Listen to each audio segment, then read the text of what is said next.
কৃষ্ণের পুত্র শাম্ব কেন লোহার মুষল প্রবেশ করেন? কুরুক্ষেত্র যুদ্ধের বহুদিন অতিক্রান্ত হয়েছে। মহাভারতের রক্তক্ষয়ী যুদ্ধের পর পৃথিবী শান্ত হলেও মানুষের অন্তরে কখনো অশান্তির রেশ রয়ে গেছে। সেই সময় দ্বারকা নগরী তার ঐশ্বর্য, সৌন্দর্য ও দেব সম মহিমায় পৃথিবীর শ্রেষ্ঠ নগরী হিসেবে সমাদৃত। এই দ্বারকার অধিপতি স্বয়ং শ্রীকৃষ্ণ, যিনি ঈশ্বর হয়েও মানুষ রূপে সংসারের সকল দায়িত্ব পালন করেছেন। যুদ্ধ পরবর্তী সময়ে একদিন শ্রীকৃষ্ণ তার পিতা বাসুদেবের কাছে এসে এক বিশেষ প্রস্তাব রাখলেন। তিনি বলেন, দ্বারকার নগরীতে এক বিরাট দান ধ্যান ও যাগযজ্ঞের আয়োজন করা হোক। যুদ্ধের পর পাপপক্ষ কল্যাণ ও মঙ্গল কামনার দেবতা ঋষি ও ব্রহ্মদেবের সন্তুষ্ট করাই এই যজ্ঞের উদ্দেশ্য। পুত্রের কথা বাসুদেব অগ্রাহ্য করলেন না। তিনি নিজেই উদ্যোগ নিলেন এবং অত্যন্ত জাঁকজমকের সঙ্গে এক মহান যজ্ঞের আয়োজন করলেন। দ্বারকা নগরী যেন সেই দিন স্বর্গে পরিণত হয়েছিল। সর্বত্র তোরণ, ধূপ, ধ্বনি ও মন্ত্রোচ্চারণে পরিবেশ মুখরিত হয়ে উঠেছিল। আশেপাশের রাজ্য থেকে একে একে আগমন ঘটল। রাজাগণের, মুনি ঋষিদের, ব্রহ্মদেবদের। যজ্ঞ উপলক্ষে কাউকে অবহেলা করা হয়নি। যজ্ঞ শুরু হলো।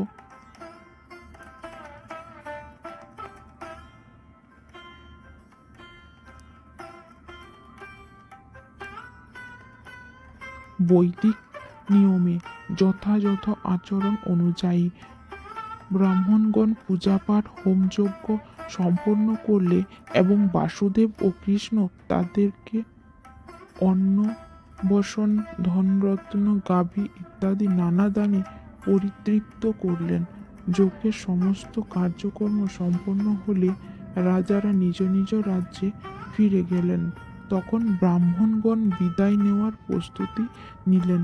বিদায়ের আগে তারা শ্রীকৃষ্ণের সঙ্গে দেখা করতে এলেন।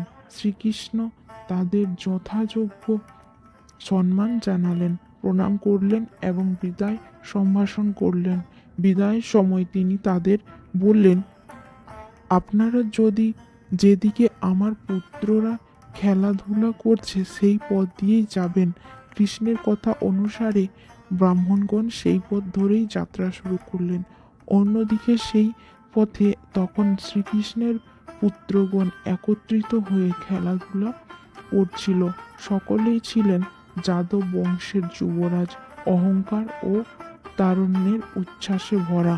দূর থেকে ব্রাহ্মণদের আগমন লক্ষ্য করে তাদের মনে এক ধরনের দুষ্ট বুদ্ধি খেলে গেল। একে অপরের দিকে তাকিয়ে হাসতে হাসতে তারা ভাবল, আমরা তো শুনে এসেছি ব্রাহ্মণরা অত্যন্ত জ্ঞানী। তারা ত্রিলোক জ্ঞান, অতীত, বর্তমান, ভবিষ্যৎ সব জানতে পারেন। তবে সেই জ্ঞানের পরীক্ষা নেওয়া হোক। এই ভাবনা থেকেই এক ধরনের কৌতুকপূর্ণ পরিকল্পনা গড়ে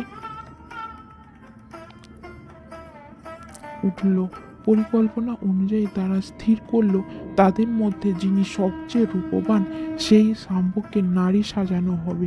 শাম্ব ছিলেন শ্রীকৃষ্ণের পুত্রদের মধ্যে অত্যন্ত সুদর্শন। তার শরীরে গঠন, মুখশ্রী, চোখের দীপ্তি সব ছিল অনন্য। তাকেই বেছে নেওয়া হলো। তারপর অত্যন্ত যত্নের সঙ্গে শাম্বকে শাড়ি পরানো হলো, মাথায় চুল বেঁধে ফুলের মালা জড়ানো হলো, কানের দুল, গলায় হার, হাতে চুড়ি, সব রত্নালঙ্কারে তাকে এক অপরূপ সুন্দরী রমণীতে রূপান্তরিত করা হলো। সাজসজ্জা এত নিখুঁত ছিল যে দূর থেকে দেখলেই কেউ বুঝতেই পারত না সে আসলে একজন পুরুষ। কিন্তু এখানেই পরিকল্পনার শেষ ছিল না। ব্রাহ্মণদের আরও বড় উপহাস করার উদ্দেশ্যে শাম্বের পেটের ভেতর নিচের শাড়ির নিচে একটি গোলাকার লোহার টুকরো ঢুকিয়ে তাকে গর্ভবতী নারীর রূপ দেওয়া হলো, যেন সে বহুদিন ধরে অন্তঃসত্ত্বা। তারপর সবাই মিলে হাসাহাসি করতে লাগলো এবং ব্রাহ্মণদের সামনে গিয়ে নাটক শুরু করার জন্য প্রস্তুত হলো। অল্প কিছুক্ষণের মধ্যেই ব্রাহ্মণগণ সেখানে পৌঁছালেন। তাদের সামনে নারী সাজে শাম্বকে দাঁড় করিয়ে শ্রীকৃষ্ণের পুত্রগণ বিনীত ভঙ্গিতে প্রশ্ন করল, এই নারী বহুদিন যাবৎ গর্ভবতী, অনেক সময় অতিক্রান্ত হয়ে গেছে, তবুও এখনো তার প্রসব হচ্ছে না। আপনারা তো মহাজ্ঞানী ব্রাহ্মণ, ত্রিলোকদর্শী, অনুগ্রহ করে বলুন এই নারী কবে প্রসব হবে এবং তার গর্ভে কি সন্তান জন্মাবে? ব্রাহ্মণগণ প্রথমে এই অদ্ভুত প্রশ্ন শুনে বিস্মিত হলেন, কিন্তু তাদের চিত্তে কোনো সন্দেহ ছিল না। তারা তৎক্ষণাৎ ধ্যানস্থ হলেন। গভীর ধ্যানে প্রবেশ করে তারা সমস্ত সত্য উপলব্ধি করলেন।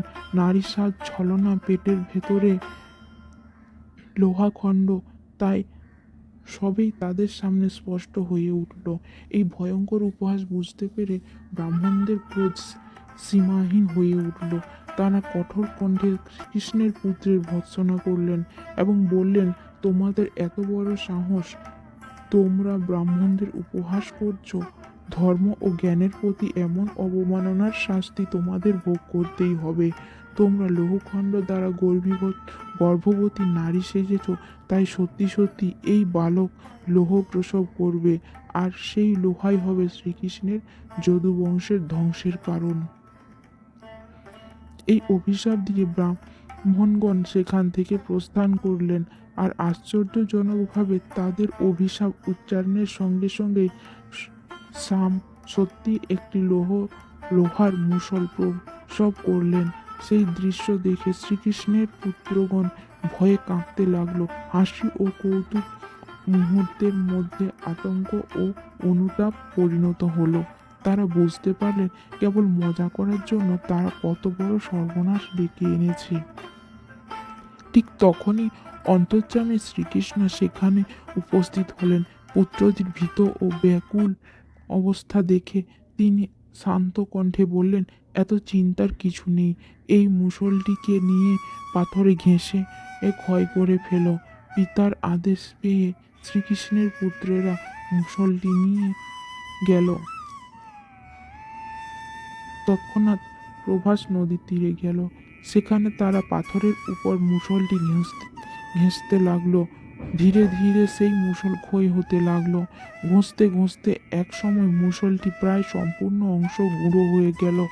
মুষল ঘষার ফলে যে লোহার গুঁড়ো নদীর জলে মিশে গেল, সেই জলে আশ্চর্যভাবে অসংখ্য পড়ল। সেই পর্যন্ত মুষলটির একটি মাত্র ছোট অংশ অবশিষ্ট রয়ে গেল। সেটিকে তারা নদীর জলে ফেলে দিল। সময় গড়িয়ে গেল। বহুদিন পর দৈব নির্দেশে যদুবংশের সমস্ত পুরুষ প্রভাস নদীর তীরে স্নান করতে একত্রিত হলো। সেখানে অজানা কারণে তাদের মধ্যে বিবাদ শুরু হলো। সেই বিবাদ দ্রুত ভয়াবহ যুদ্ধে রূপ নিল। নদীর তীরে জন্মানো সেই নলখড়গাগুলি তারা অস্ত্ররূপে ব্যবহার করতে লাগলেন। আশ্চর্যের বিষয়, সেই নলখাগড়ার আঘাতেই একে একে যদুবংশের সকল পুরুষের মৃত্যু হলো। অন্যদিকে মুষলের সেই ক্ষুদ্র অংশ নদীতে ফেলা হয়েছিল, তা একটি মাছ গিলে ফেলে। পরে সেই মাছটি জালে ধরা পড়ে। মাছের পেট থেকে লোহার টুকরোটি উদ্ধার করে জরা নামক এক বেঁধে সেটিকে তীরের ফলা হিসেবে ব্যবহার করে।